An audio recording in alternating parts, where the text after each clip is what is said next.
Olá, meus irmãos. Este é o tema do dízimo. O dízimo foi dado na mão dos levitas, conforme nós já vimos nos Números, capítulo 18, versículo 21, 22 até 25. Deus entregou esses dízimos na mão dos levitas por causa do ministério que eles faziam ou que eles exerciam na tenda da congregação, para que todo o povo não viesse fazer mais trabalho no tabernáculo, porque senão poderiam morrer. Então Deus designou uma tribo chamada tribo de Levi para que fizessem simplesmente o trabalho de Deus, o trabalho sagrado, para que o povo de Deus, cada vez que pecasse, fossem perdoados por intermédio do trabalho que esses levitas poderiam fazer no templo. Então, uma vez que esses levitas poderiam trabalhar no templo em função dos pecados da humanidade, então essa própria humanidade, ou seja, esse tal povo na qual obtinham perdão dos pecados através dos serviços que os levitas faziam na tenda da congregação, eles tinham que prestar conta com esses levitas, tinham que entregar alguma coisa para sustentar aqueles que estão trabalhando lá, para o pecado deles ficarem apagados. Então, eram os levitas. Esses levitas recebiam alguma coisa. Recebiam o quê? O dízimo. Por isso Deus designou o dízimo para ser entregue nas mãos dos levitas. Mas isso não era diariamente, nem semanalmente, nem mensalmente, nem anualmente. Era de 3 em 3 anos. Em cada 3 anos, ou seja, passa o primeiro ano, o segundo ano, o terceiro ano, o dízimo que se recolhe, ou as colheitas que se fazem, tanto de animais como de comidas, essa toda série de coisas, menos o dinheiro, eram entregues, tanto se for o feijão, milho, mandioca, toda a 10ª parte, os 10% de cada alimento, de cada alimentária, de cada animal, se tirava para entregar-se a Deus, ou seja, aos levitas. E os levitas, quando recebessem toda a quantidade de comida, eles dividiam. Isso vai encontrar já no verso, estamos mesmo no livro de Números, capítulo 18, no verso 26 para frente, vai encontrar que Deus, nesse próprio dízimo, que os levitas recolhem no terceiro ano, tiravam a 10ª parte, a própria 10ª parte, para sacrificarem em holocausto, para sacrificarem a Deus. Então chamava-se dízimo dos dízimos. Então era essa é a ordem que Deus deu a Moisés, de acordo com o Número, capítulo 18, versículo 1 até 30 ou 31. Já no livro de Deuteronômio 14, vas encontrar, versículo 21 também até 29, vas encontrar o dízimo, o que se fazia, como é que governavam o dízimo anualmente. Antes do terceiro ano chegar, havia o primeiro ano e o segundo ano. O primeiro ano e o segundo ano se fazia o seguinte: os dízimos do primeiro ano faziam com ele comemoração. Deus ordenava que o próprio Deus escolheria um lugar na boca de um profeta, no ouvido de um profeta, Deus diria aonde poderia ser adorado, o que nós chamamos de congresso atualmente. Deus escolhia uma terra para ir ser adorado lá, para todo o povo israelita ir adorar lá naquela cidade, para Deus ser honrado naquela cidade. Então, assim que chegasse a palavra que este ano vão me adorar naquele local, todo o povo, os dízimos daquele ano, vão com ele lá. E se naquele lugar é distante, os que não conseguem levar o próprio dízimo por ser muito, então vendiam aquele dízimo e levavam dinheiro na mão até naquele local. E chegando lá, compravam tudo que eles quisessem para fazer uma festa lá. Eles lá comiam, bebiam, faziam tudo que lhe aprovesse na sua alma, só mesmo naquele local, e não voltavam com nenhuma coisa.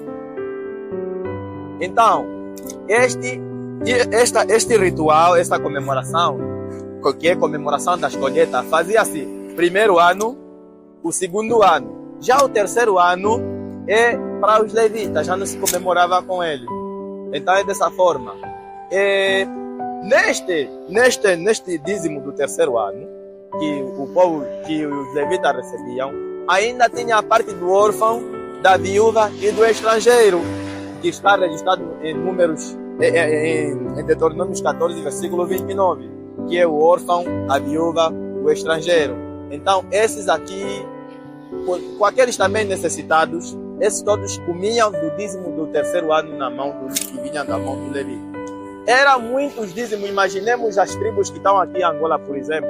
Temos o Chokwe, temos o Ovimbundo, temos os Quimbundo, temos todas as tribos que estão aqui em Angola.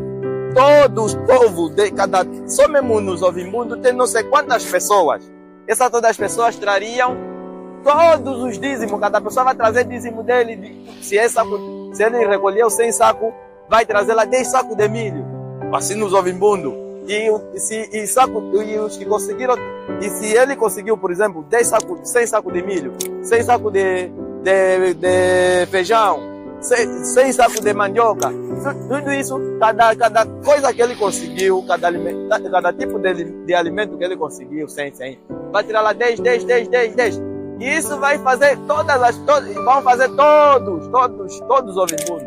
Depois é a mesma coisa que vão fazer os Quimbundo, é a mesma coisa que vão fazer os Nganguela, é a mesma coisa que vão fazer até que aquele todo montão, cada pessoa vai levar na mão do levita. Era tanta comida no terceiro ano que até diria que não teria onde colocar. Por isso era muita comida, por isso que se entregava de 3 em 3 anos, porque era muita comida. É dessa forma que o dízimo antigamente era governado. É dessa forma que a lei do dízimo funcionava no Antigo Testamento. Quando houve falha nesse sistema em que as pessoas já não entregavam dízimo adequadamente e começou a existir fome nos levitas, os levitas não se alimentavam conforme e algumas coisas já não eram feitas adequadamente. Por isso que Deus deu a palavra ao profeta Malaquias. Naquela altura era o tempo do profeta Malaquias, então Deus deu a palavra ao profeta Malaquias para que advertisse o povo, de maneira que eles venham trazer o dízimo na casa do tesouro. O tesouro é onde se armazenava o dízimo, onde se guardava o dízimo, para que esse dízimo seja, cada vez que se precisa lá alguma coisa, se tira ali. Então esse tesouro onde se guardava os dízimos, onde se guardava as comidas, que hoje nós podemos chamar de armazém, não tinha mais nada. Então Deus manda para trazer esses dízimos, para que o povo traga o dízimo no armazém, ou na casa do tesouro, onde se guarda o dízimo, para que haja mantimento, ou seja, haja alimentação dos levitas. Então, Malaquias 3, versículo 8 até 10. Essa é a importância, ou seja, essa é a ordem, essa é a palavra que Malaquias falou para aquele povo Israel que ainda viviam sobre este costume, porque Cristo ainda na altura não tinha vindo. Agora, para aqueles que vivem hoje no sistema de Cristo, o que eles têm a dizer sobre o dízimo? O que Cristo nos ensinou sobre o dízimo? Primeiramente, vamos analisar quem foi a pessoa de Cristo ou quem ele é na nossa vida. Cristo, de acordo com Hebreus, capítulo 7, versículo 1 até 12 ou até 14, eu posso ler todo o livro de Hebreus. Vamos encontrar a diferença entre o sacerdócio levítico e o sacerdócio de Cristo. Primeiro, Cristo não é uma tribo, é só uma pessoa. Segundo, Cristo não vive na terra em carne, vive nos céus. Terceiro, Cristo não ensinou sobre o dízimo. Em Mateus 23, versículo 23, Jesus, ele disse só simplesmente aos fariseus, ele disse assim: ai de vós, escribas e fariseus, que vocês dizimam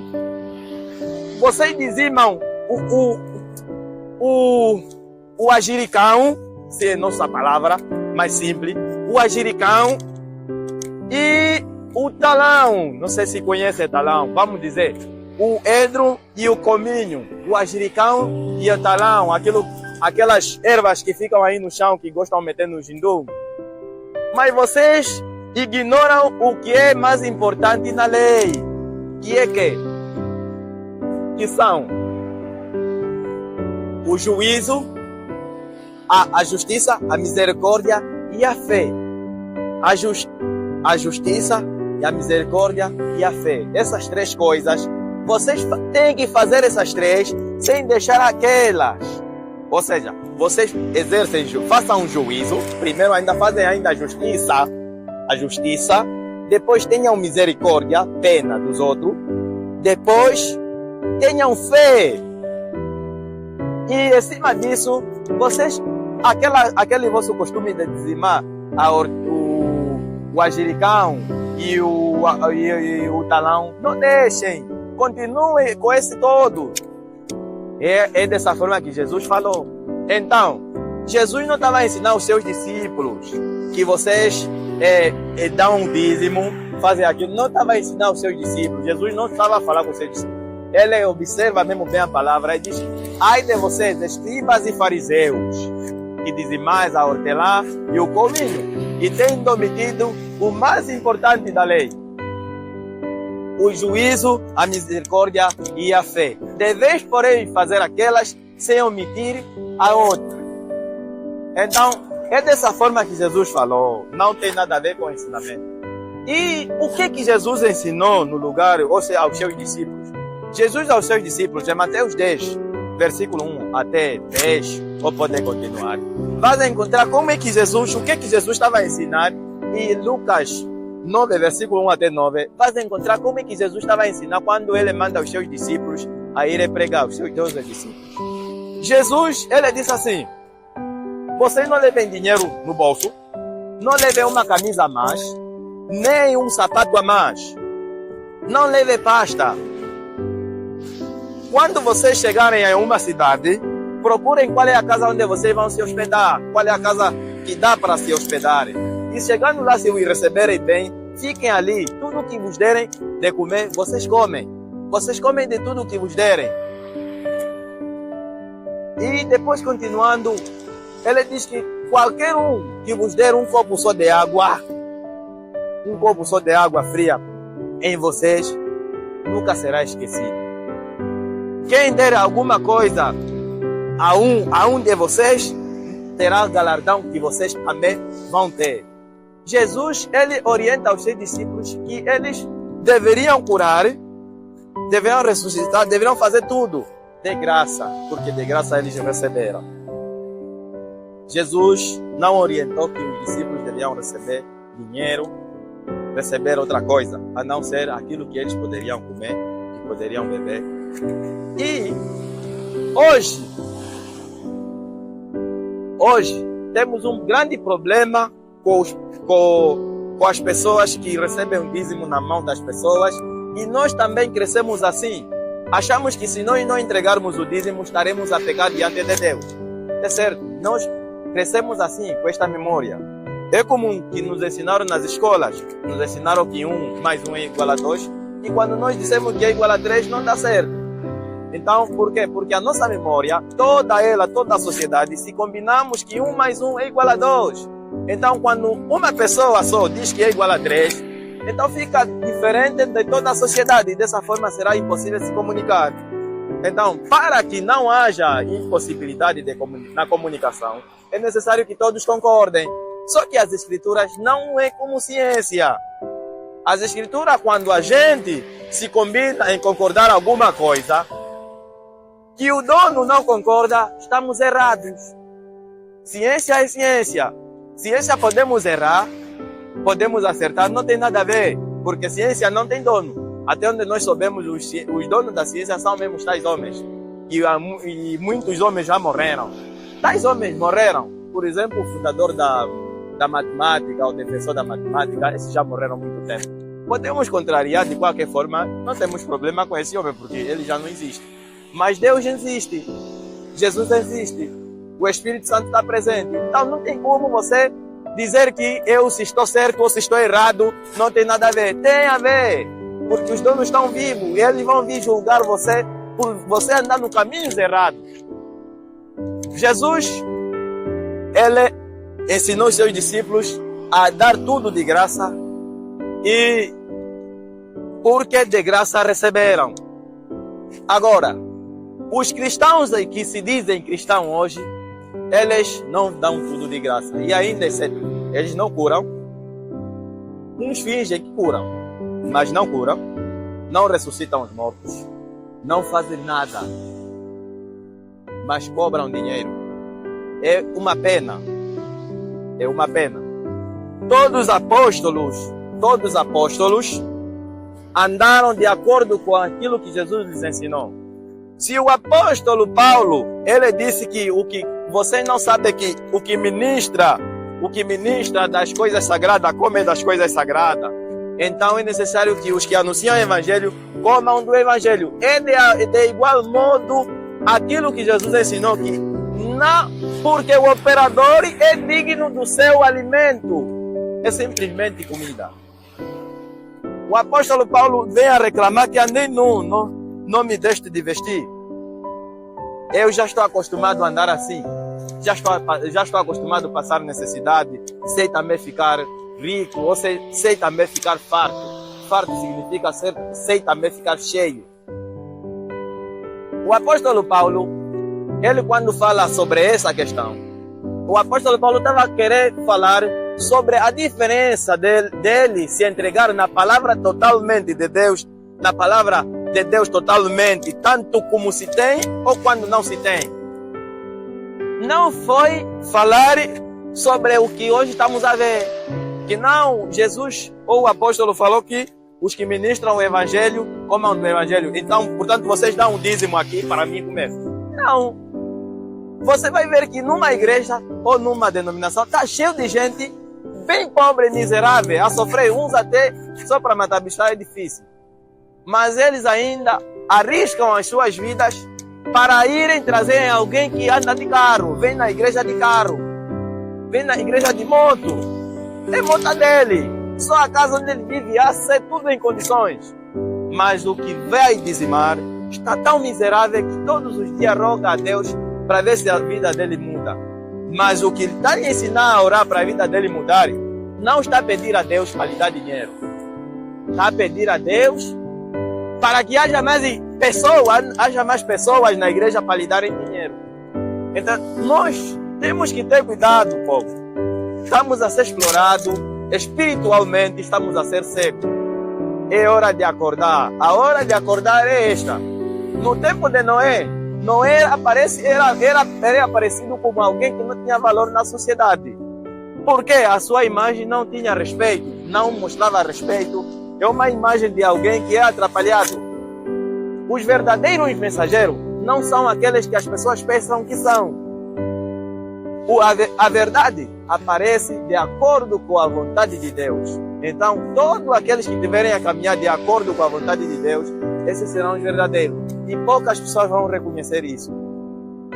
Jesus, quando falou, ele disse que entrem pela porta estreita, pois a porta estreita é que conduz à salvação, mas o seu caminho é apertado. Significa que onde muita gente segue, nem sempre está certo, porque são poucas pessoas que reconhecem a verdade. Olha, acerca do dízimo, é só mesmo este recado que nós passamos hoje. Era mesmo para dizer que o dízimo, de acordo com a palavra de Deus, é dessa forma que nós vimos, é dessa forma que mostramos ao amado, que no Antigo Testamento o dízimo funcionou, mas no Novo Testamento já não funciona. Se tiveres dúvida, mais dúvidas, podemos acrescentar outros textos. Por agora é tudo. Deixamos aí. Deixa aí o seu comentário e compartilhe essa mensagem para todos. Que a paz do Senhor esteja contigo.